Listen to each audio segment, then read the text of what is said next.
Hello, hello. Good morning, good afternoon, good evening, wherever, whenever that you may be tuning in. This is Yonks, and this is our first working group for Gigs Go Green, where we're discussing the Colorado bylaws for the public benefit cooperatives that we're going to be launching here, if everything goes as planned, via a regulation crowdfunding offering on the Chainraise platform. And join with me today and Mrs. Yonks, Tyler, my superpower, and also uh, Nick and Amy. Welcome, everybody. Hey, Good. Hey, good to be here. So we're gonna hop right in because we've got we don't have much agenda. The main agenda is to talk about the bylaws. And before I kick it over to Tyler, one of the things that I want to put forward here is that one of the requirements that we have before our regulation crowdfunding offering goes live is that we have to provide our bylaws to the SEC. And my understanding is that if there's any changes to these bylaws, it's a process to get those updated. So what we're going to want to, and we're really wanting these bylaws to be community owned and operated. And I'm not going to unpack what that can look like, but one of the ways that we're doing that is through this working group series. And this is a working group series that we're going to be running throughout the next year. Whenever our regulation crowdfunding offering goes live on Chainraise, that will give us 1 year to fulfill our ability to raise up to 5 million for each of the three synergistic cooperatives within Gigs Go Green. So wanting to incorporate an iterative process where we're going to intentionally review these bylaws on a quarterly basis. And then we can decide if that's something that we want to continue to do. And that's one of the things that we can architect within the bylaws as far as changing the bylaws. But when you think about a foundational organizing document, this is one of those foundational organizing documents for these Colorado public benefit corporations. And we are structuring these as a limited cooperative associations here in Colorado. And I'm not going to unpack the reasons why that we're using those entity types here in Colorado, but we feel that it's most aligned as far as creating cooperatives. And we're planning to use DAO tooling to operate these cooperatives, but that's a side conversation. Anyway, I'm going to go ahead and go right into the one for Tesla Black, and I'm going to turn this over to Tyler. She was the one, and thank you, Tyler, for the work that you did to move this effort forward. We've literally got less than 3 weeks wanting to do our offering to go live on Earth Day 2024, which is on April 22nd, which is a Monday. So anyway, I'm going to stop talking and over to you, Tyler. Okay, thanks, Jason. So as you can see on the screen, the first thing that we have to decide is about the membership. Do you want to run through the table of contents real quick or just go straight in the editing? Whatever you, and perhaps you could provide a little backstory as far as where that you obtained this initial bylaws from, just from Yeah, so understanding. I started researching these and I actually need to get a proper citation on these. I actually don't have it in here, so I need to get this. But what I started doing was just researching what active co-ops have public bylaws and what do they all have in common. And overwhelmingly what I realized was the structure and framework of who's a member, what rights do they have, what financial bind do they have, if any, what responsibilities, what legal obligations, um, how do you kick them out if that needs to happen, how do you pay your taxes, how do you distribute any profits that happen, all those kind of things are all the same kind of generic things that I'm seeing in all these different co-ops. And the actual purpose of the co-op is I'm not sure if that really fits in the bylaws. That seemed more like an operating agreement thing from the co-ops that I've read. So that's the structure of this. If people feel like I'm missing stuff, I'm happy to add, edit, change, or whatever. This is obviously not set in stone, but it's just a jumping off point. So also thanks to Nick for doing the first level of editing. So the first thing I want to talk about is Article 1. Jason, if you can just scroll down to the actual article. And real quick, one of the things that I didn't mention that's absolutely worth mentioning is that we do have a cooperative attorney that we have engaged through Web3 Freedom Club, and that's Jeff Pote. And the way that we're going to engage him on this process is after we get the initial version, before we and whether it's something that we bring to the community first, we can make that decision. But he's going to be involved in the second version that will update whenever we do the update after we have more members within these cooperatives. Cool. So here, stop right here, Jason, or go back up one to the introduction. So I added this part in. This was not originally part of the stock. It was just what I realized was we didn't actually say what the co-op was doing. So on a really basic level, this is what we're going to do. We're going to raise money, buy cars, use them for ride share, and we want to be pretty clear about what is not negotiable. So people say like, hey, let's buy a fleet of Ford Focuses. It just doesn't fit in what we're doing right now, whatever, this kind of thing. So what we want to make sure is that we have a basic understanding so that there's not any unclarity on what we're doing. And then the second thing is the second non-negotiable is Tesla Black Colorado needs to be in Colorado. I didn't know if we wanted to add in that people said, well, what if we wanted to put it in, Georgia or somewhere else?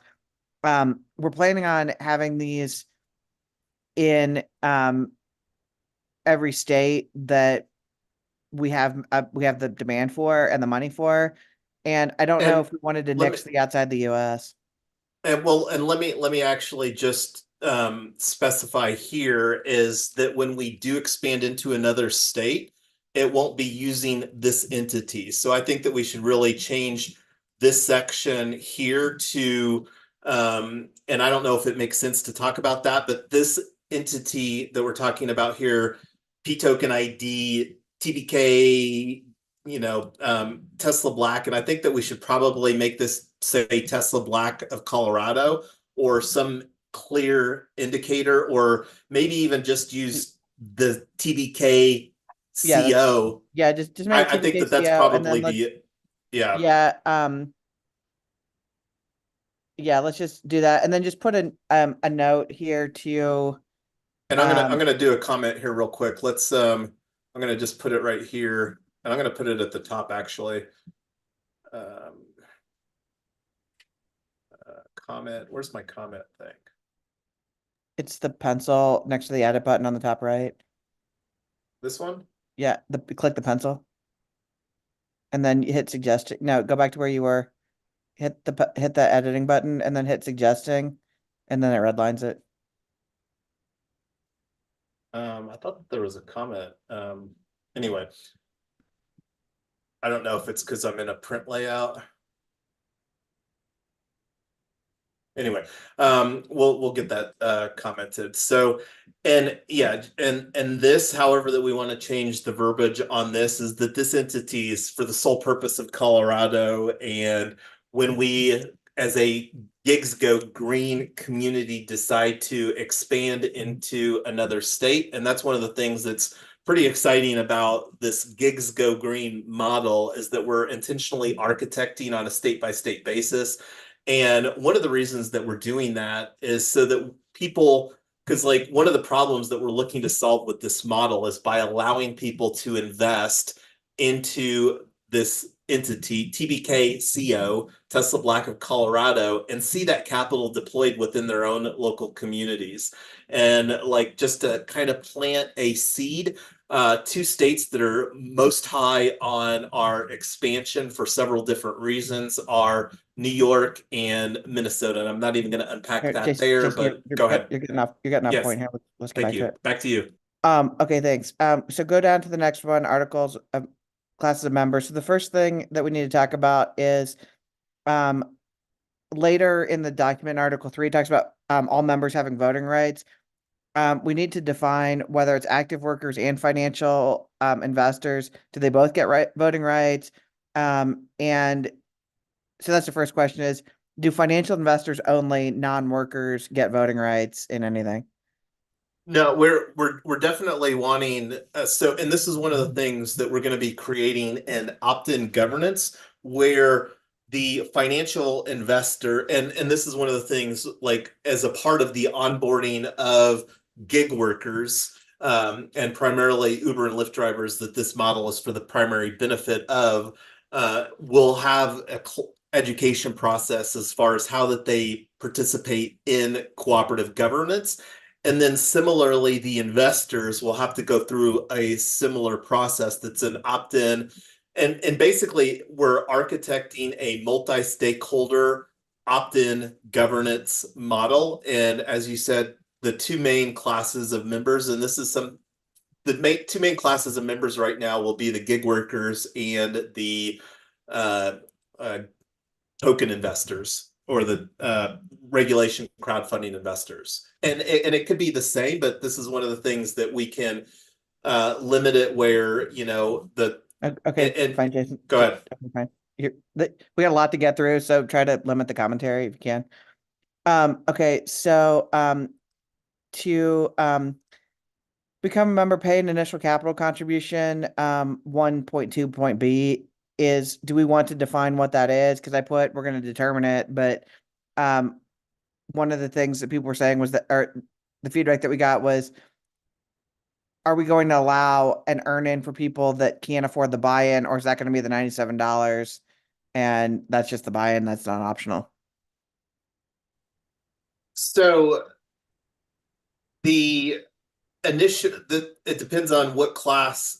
Well, so you're talking about here classes of members, and it's going to look different whether they're a gig worker member or an investor as far as the workflow or the dynamic to onboard. And one of the things that this is something that I think that we need to take out because like part of the goal with launching the Kickstarter is to allow people to participate in this model. Now, they obviously wouldn't be able to be a driver, owner, operator, and that's one of the things that we should probably really incorporate is three classes of members. Quite honestly, is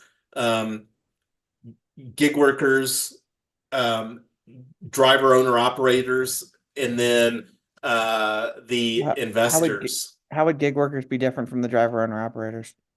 So when you think about the dynamic here is that we're going to have my expectation and belief is that we're going to have far more people that want to be participating in this model than we'll have vehicles for. So this is one of the things that we're going to create is a vetting process, as Amy has said in some previous conversations, who can go from a gig worker to a driver, owner, operator. So and that may be like and think of because like when somebody's just a gig worker, they'll be able to receive benefits of this ecosystem even though that they're not a driver owner operator, and we still want them to vote from a governance standpoint in the decisions.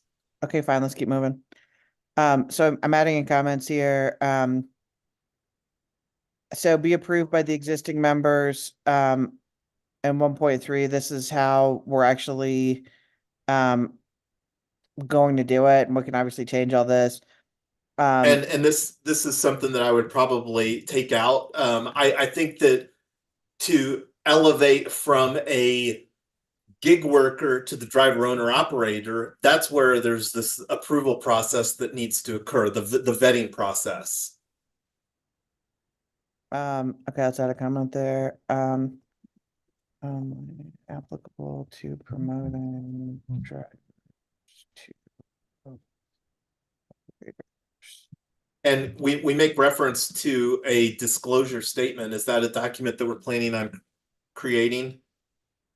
The disclosure statement that I was thinking about was, and I don't know if we have already covered this extensively enough in the rest of the document, but things like, if you get a DUI, you're automatically out. If you do something that significantly changes our insurance risk, if you become ineligible for rideshare for whatever reason, or things like that. I'm saying like there are, if your status changes, you're just out, like sort of no questions asked. And I don't know if we've already defined that enough. So we can go back to that. The other thing is we need to disclose. I need to talk to Chainrace and see what all we need to disclose to them. Like, we're going to send you tax forms of patronage dividends, and you're required to report them, or whatever. I'm not sure what all we're legally required to disclose. I threw that in there kind of as a catch-all of if I don't know what to disclose, let's figure that out and then make sure that we're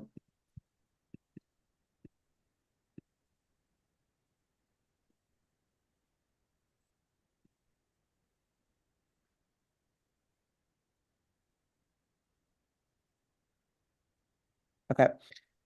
All right, so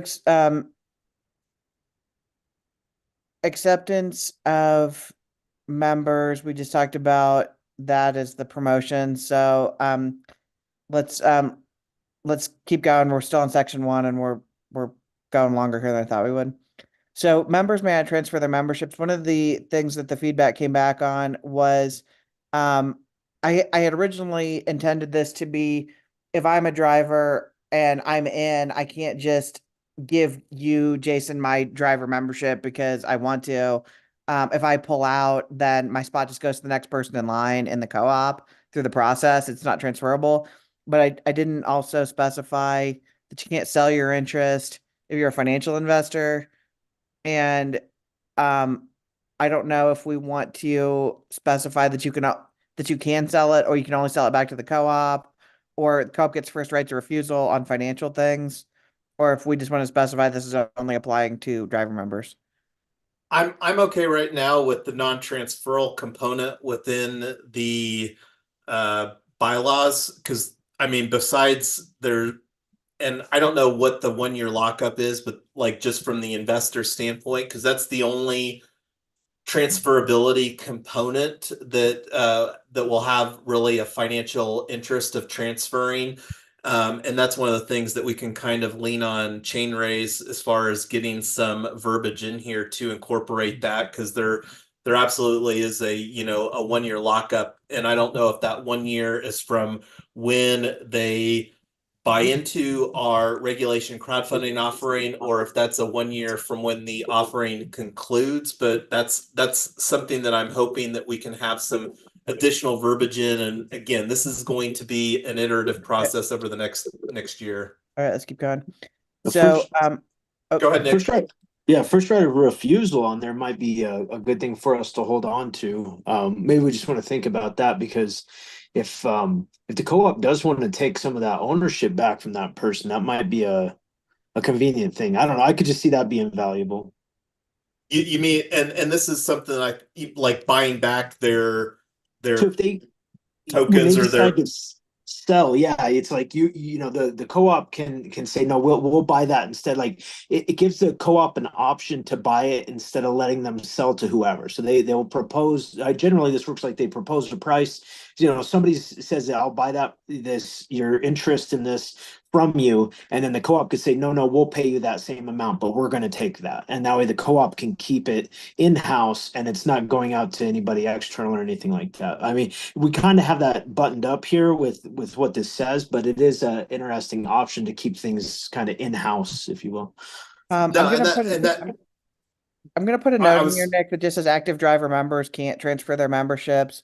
Financial um only members may transfer with something with our because if they're past the lockup and we get rights of first refusal and they're able to sell it legally, then I just need to know if we have any requirements as far as KYC of who they're selling it to.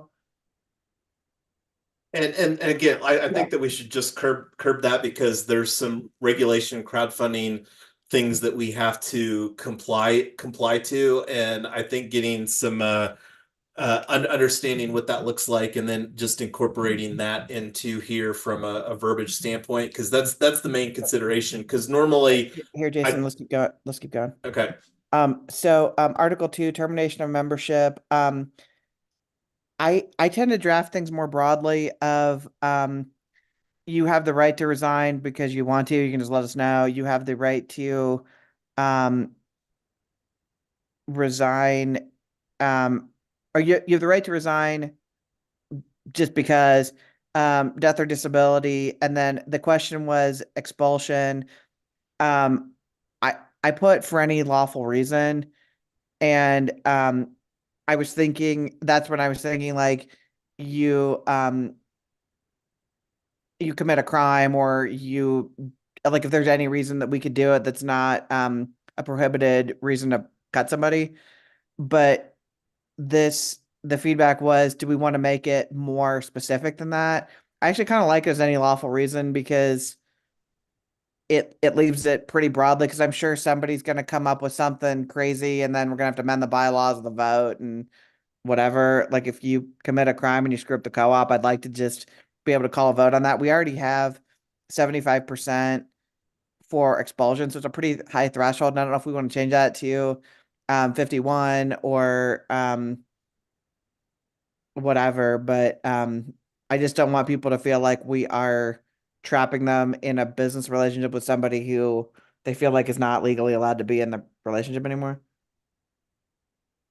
I don't have any thoughts on that, but just a thought that I do have here where we're talking about the cooperative, I just prefer to see that replaced with that TBK CO that we talked about earlier. Where are you seeing that? Just like in the section here, instead of calling it the cooperative, just be consistent with and like, because like this whole section is talking about the cooperative. Yeah, I would I know prefer. because it's the same across the three bylaws. That's so when we've got a final-ish version, we can do that. I've been copying and pasting the stuff that's generic. That's why it's like that. Anyway, Okay, cool. the section G was conviction of a crime, anything other than a minor traffic violation or anything that costs us more than $1,000. This was like you total a car, you hit somebody with the car, whatever, like whatever you do that significantly damages the car or the co-op. I want the board to just be able to just toss you if there's something that is majorly wrong. If it's anything that's a question mark, then the members should get to vote on it. Or if the person requests a vote, I think they should get to have a vote on it. But I don't know if that is okay with you guys or if that's too much power to the board. I don't have any objections to that. In fact, the one thing I was going through my mind is that 75% almost seems like it might be challenging to achieve sometimes. Maybe not because these will be smaller co-ops, but Well, I mean, um, do you want to change to 51? I mean, I'd be fine with 51. That generally feels good to me, but Yeah, that's fine. yeah. So, Um, the are you guys okay with Well, the and to be clear, Nick, this isn't going to be this is and one of the things too, because we're also going to have the mic, because I think you're thinking of like the micro cooperative for like the two cars and the four drivers. That's going to be a different set of agreements than what we're here. This is to cover the entire operation for Colorado. So there's going to be a smaller entity for that dynamic. And anyway, just a side thought there. yeah. So, okay, let's keep going on that. Um, Distinctions between member meetings and director meetings. All members of the co-op are voting members. One of the things is that we need to I'm gonna change this to all class A members um are voting members, and the reason why is because that sub class B are the financial only investors, so they don't get a vote on that stuff. The reason that, or the next section, that every group of members who represents a single cooperative may elect one member. This is the one car, two drivers. So both of them don't get to be directors. They just need to pick one who represents that car, and that person gets both the votes. So real quick, Tyler, again, this bylaws doesn't need to incorporate the operations of the car dynamic, because again, there's going to be a separate LLC likely that that has that situation. And that's going to be a separate operating agreement than the bylaws here. All right, well, I'm just gonna put edit this section for what's in the operating agreement. And we'll get back to that another time. All right, so we'll do that. So I'm gonna go ahead and skip down to do you want to skip this entire voting section or Yeah, because I think that there's probably some opportunity to incorporate the on-chain aspects of what we're doing as far as having that. And I Yeah, don't know if there's some good verbiage on that.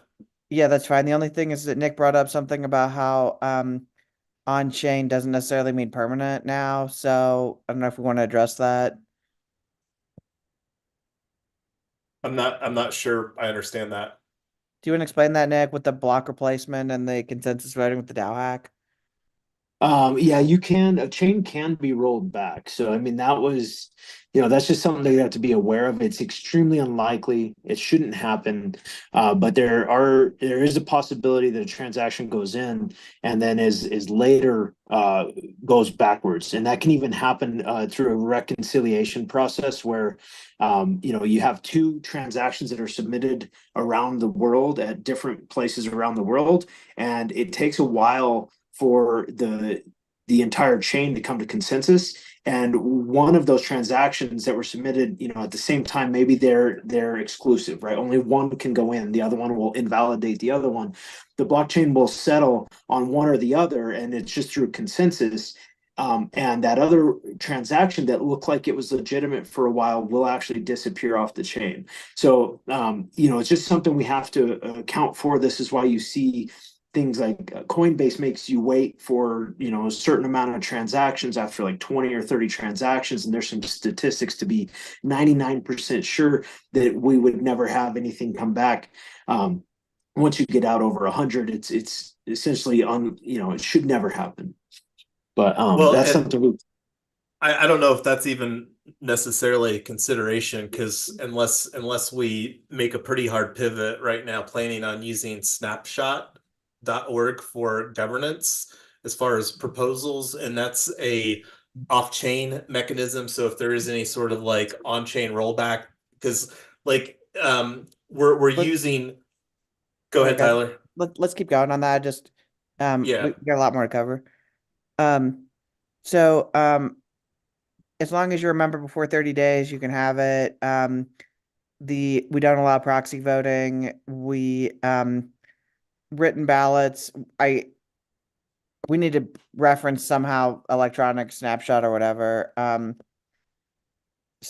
just something that we're not going to do oral votes. Quorum. This is something that, Nick, to your point, getting people together can sometimes be a challenge.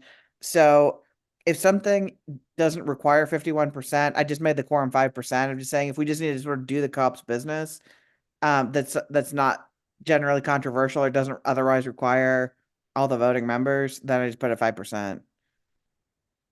Yeah, and this is something that we're going to be configuring on Snapshot, and that's one of the things that I want to make sure that there's consistency as far as what we're communicating in the bylaws and what we configure on Snapshot. So I vote that we just keep on going here. Okay, fine. Article 4, director meetings. We can put this. Did you want to cover anything else in section 3? Well, because like I see like we're not going to have a physical main office. So like here, this is not in section 3.3.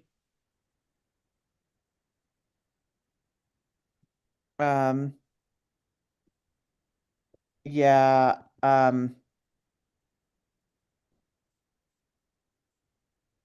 Okay, let me take that out. I think I've got that in section 8 also. So and just looking at the time, I mean, we've got 15 minutes here, and one of the things that seems pretty apparent is that I think that we should have a another conversation to talk about the bylaws, and I'm thinking Monday or Tuesday next week, unless we want to try to squeeze it in here sooner than that. But what is everybody's thoughts as far as a second working group before we like say, hey, this is we're happy with this? It's fine with me.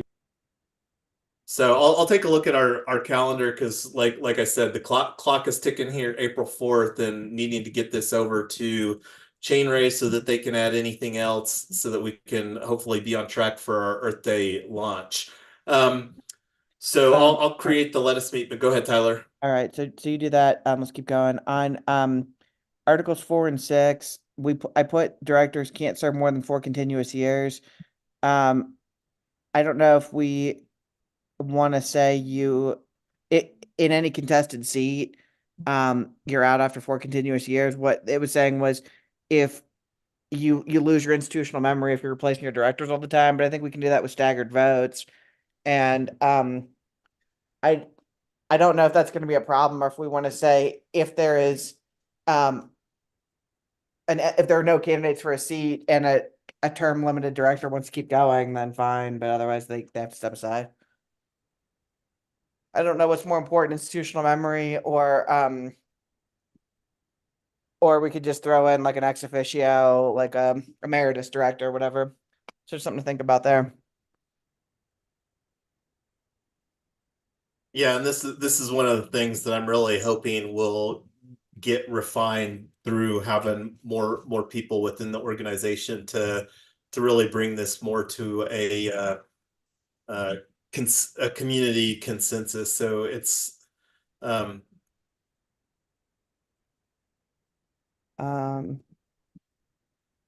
Okay, so we'll keep going. I'm just gonna put a note in there for institutional memory.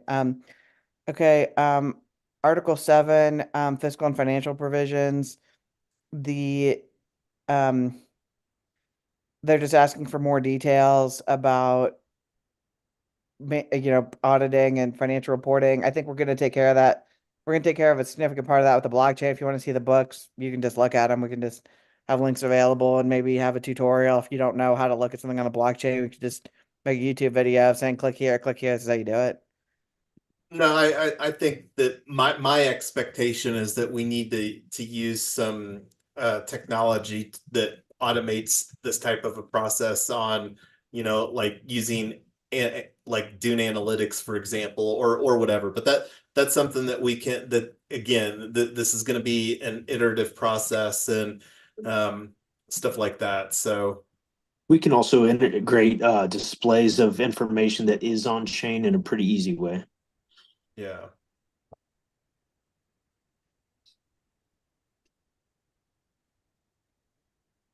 And I'm not sure what the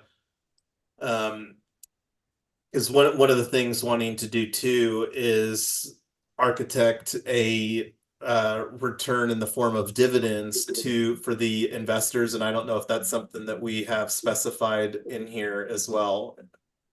I'm not sure. I need to take a look at that. Under Article 9. So the patronage dividends, I need to talk to Chainrays and see if we did these right. A lot of the stuff is you have to declare income, you have to distribute interest, redeem members' accounts and whatever. So we can go through all that and see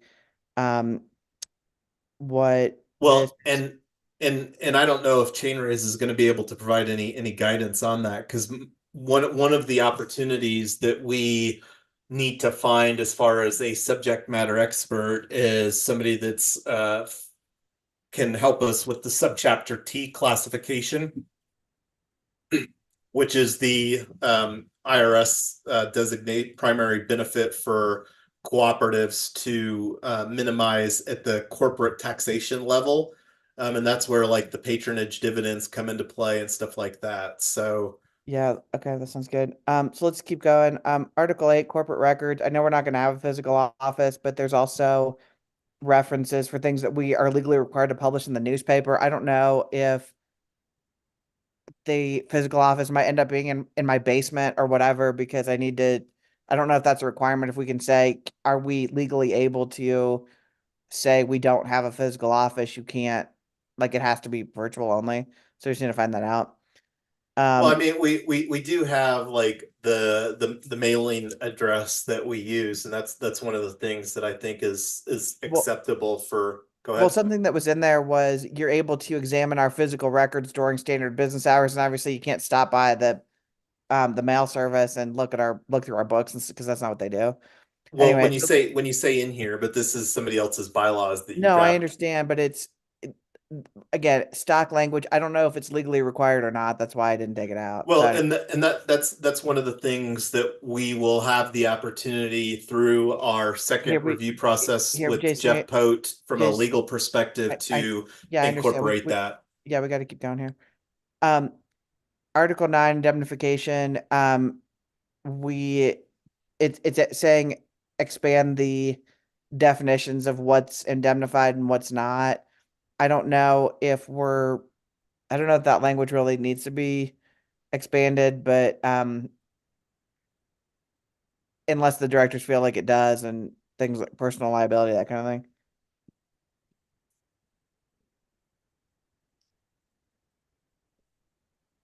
Um,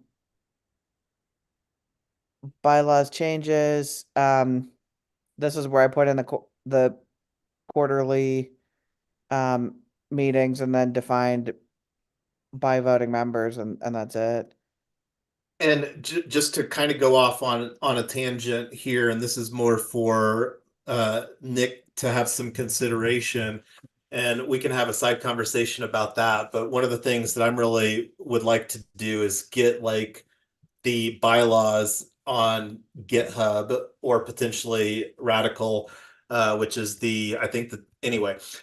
So similarly to how we have the Web3 Freedom Club DAO LLC operating agreement, so that we can have that very public, and then like the opportunity to potentially have a template so that we can just fork that for, the next state that we launch, so that we can just have that as a baseline and then modify that as necessary on a state by state basis. So think about how that we want to reflect that within the GitHub framework for these organizations. Because this is like anyway, just putting that out there. Yeah. Sure, we can figure that out. Yep, sounds good.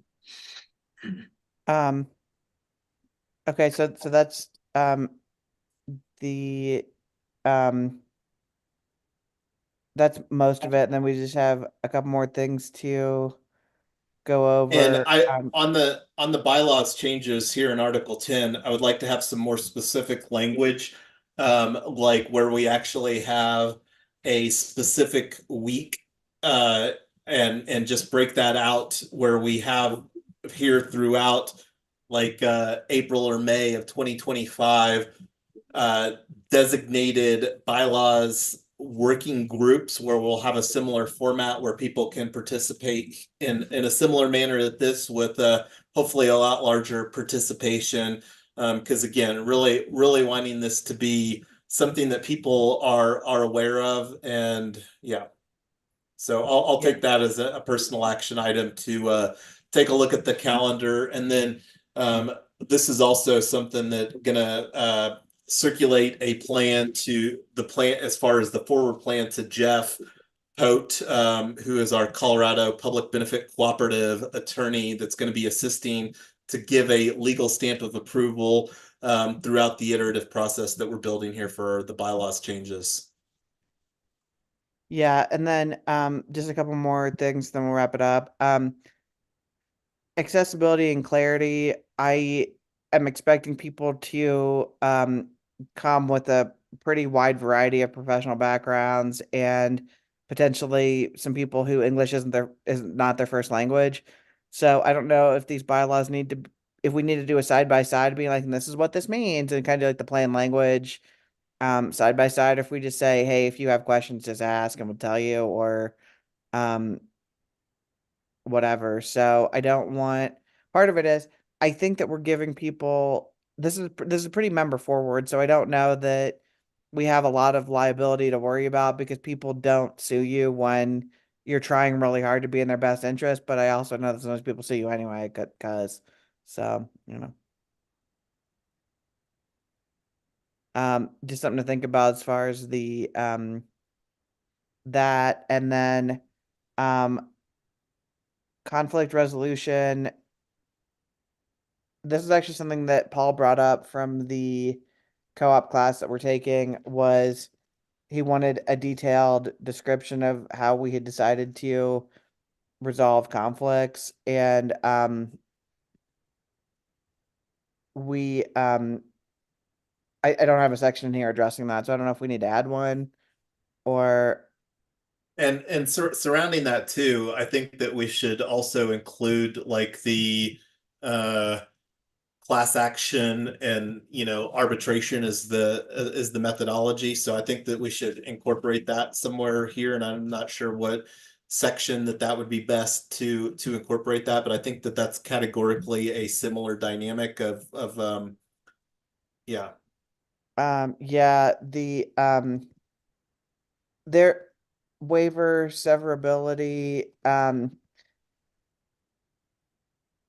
binding arbitration. There's a lot of clauses in here that I always assume that we throw in the operating agreement, not the bylaws, but I'm There's not an operating agreement for a public benefit cooperative. This is in lieu of an operating agreement. Now we can have member agreements where we need, but like, and I already mentioned, like the driver owner operator is going to also be participating within a micro cooperative, and that'll have a different agreement for that micro cooperative.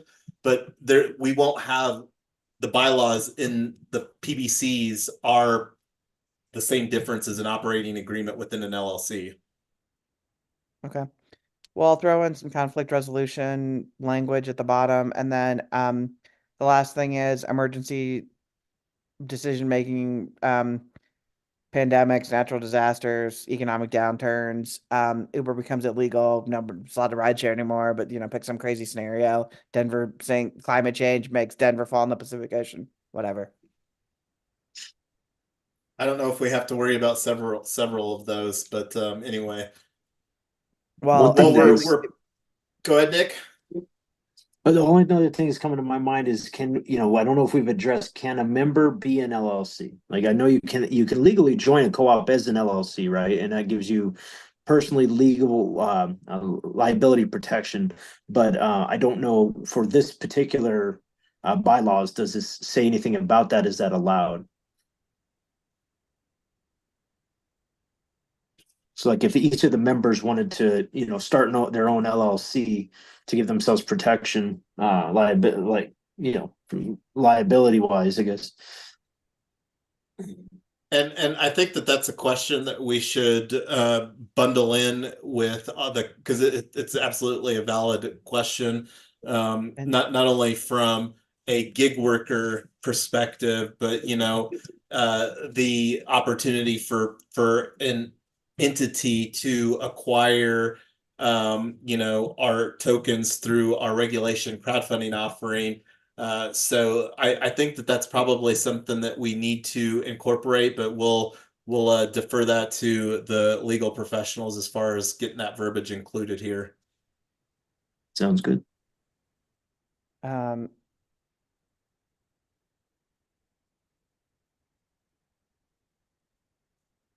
I'm gonna put that in there as something to come back to. Okay, so that is our first set of bylaws. And like I said, other than the introduction, solar EV and the community land trust bylaws are the same. I just changed the introduction on each one. So I feel like if we get this down tight, we could probably just copy them across all three and save ourselves some legal work on having Jeff review all three that are the same. Well, there's going to be a little difference, and I think that we should make sure that we incorporate that. And again, the main goal here is to check the box so that we can get our regulation crowdfunding offering live, and then through our iterative process where we're going to be onboarding more members. But there's going to be a slight difference. Like when you think about solar EV, there might even be more classes of members, and you're not obviously not going to have a driver, owner, operator class of member within the other two cooperatives with solar EV or Web3 CLT. So I think that there's going to be some nuances there. One of the other things that I'm not seeing in here is the election, like the tax selection, and that's one of the things like getting, and I'm expecting Jeff Pote to bring some experience as far as including that within here. And on that note, I think that, and I don't know if it is defaulted, and this is something that we need to look at as an action item from a timeline standpoint, that we need to as far as the tax selection, select the corporate tax structures, and then the subchapter T, I think, is just a different, like instead of just an 1120, it's like an 1120 cooperative form or something else. So, but that's something that should probably be incorporated here so that we can get that tax selection done.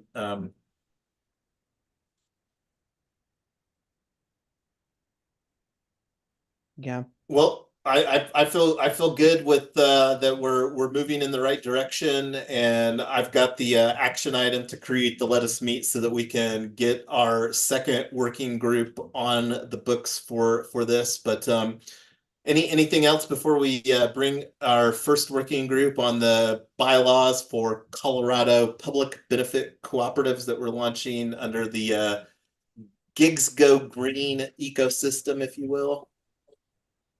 Nothing here. I have a question on the membership, if that's okay. Yeah, of course. Absolutely. Yeah, on the matter of them getting a refund, why can't we just say, how much is the membership, by the way? So real quick, Amy, you've got to remember that there's the biggest considerations are around the investors, and that's where because that's one of the classes of members. Now, when you're just talking about a plain Jane gig worker, that's where we're going to be onboarding at a $97 a year membership price point via our Kickstarter. And then we will likely, like talking about driver, owner, operators, will likely have that be a $250 or a $500 buy-in before we put them in behind the wheel of, you know, a $50,000 Tesla. Yeah, because I understand the investor part. If they don't want to, you know, like a stock, you just sell your stock if you don't want to use it anymore. But as a member, I remember.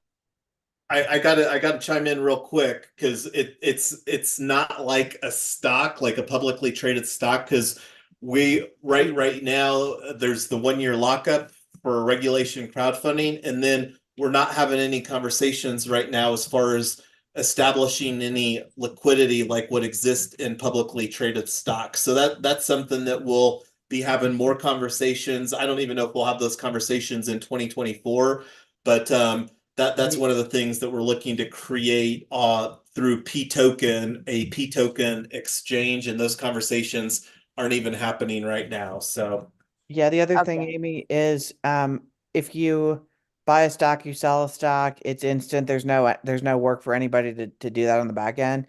With this, we need to meet you, run your credit, run your background, get your insurance quote, get like I need to pre-qualify you for like it's work. So if you just want to check it out and then drive it for a week and I don't like doing this anymore, if I had to go through that work, I want the co-op to not just be like, oh, just come in.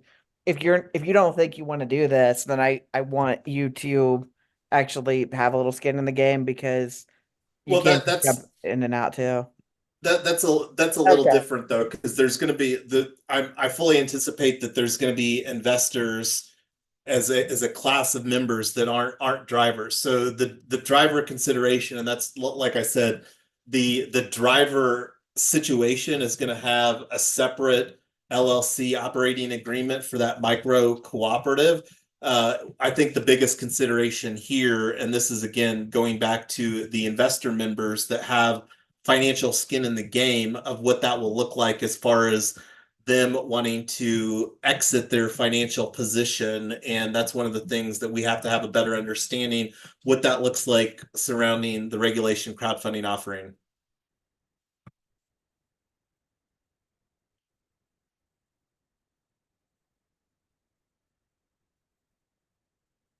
All right, any other thoughts, questions, concerns for our first working group here today? Thanks everybody for participating. I know this isn't the most exciting topic, but it is super important. So thanks for showing up and participating, and thanks Nick for the extra effort on getting the review done before this.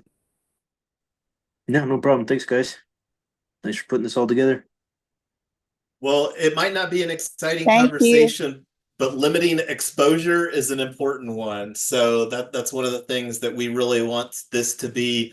We're architecting these public benefit cooperatives for the primary benefit of gig workers. And that's one of the things too, Tyler, as far as the purpose of the cooperative, having some synergy as far as what we have on the registered entities with the Secretary of State, and that might be something that we have to do a update with the Secretary of State after we get some feedback from Jeff Pote to make sure that we've got whatever he considers best practices as our attorney representing us here in Colorado for these public benefit cooperatives that we're launching. So anyway, I'm going to stop talking and let anybody else chime in some thoughts, but I think we're about done here with this working group. Thanks, everybody. Thanks everybody. Thanks, Thank everyone. you guys. Bye. Bye.